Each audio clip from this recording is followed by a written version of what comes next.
In today's video, I'm going to teach you how to duplicate a Shopify product following the 2025 guide. Duplicating a product can be incredibly useful, especially if you're dealing with similar items and want to save time instead of creating each listing from scratch.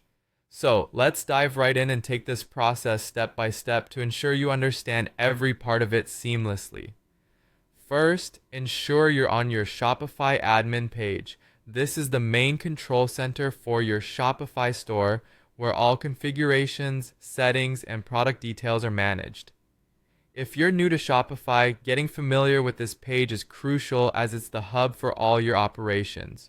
Once you're there, look towards your navigation menu on the left-hand side.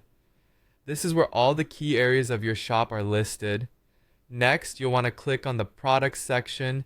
This is where all your existing products are hosted and you can view, edit, or add new products. Clicking on this will bring up the entire list of products that you currently have on your Shopify store.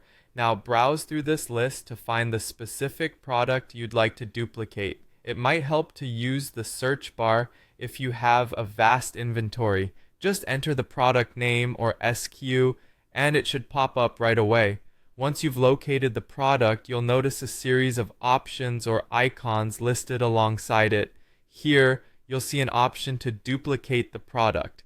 This feature is designed to essentially clone the product, including all its current information like descriptions, images, and pricing. Click on Duplicate.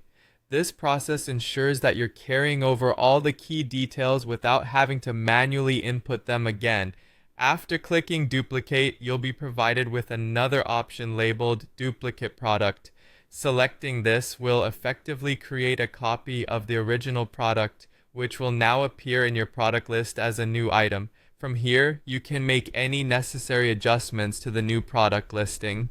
Maybe you want to tweak the title slightly to differentiate it from the original, adjust the pricing to reflect a new sale, or change the inventory settings to reflect a new stock level.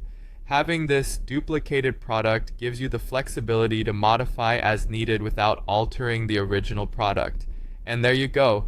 You've successfully duplicated a product on Shopify. Remember, duplicating products can streamline your workload significantly, especially if your product offerings have minor variations. This process not only saves time, but also helps keep consistency throughout your product listings. Practice these steps a few times and soon you will be able to do it seamlessly. Thanks for watching and stay tuned for more helpful Shopify tips and guides.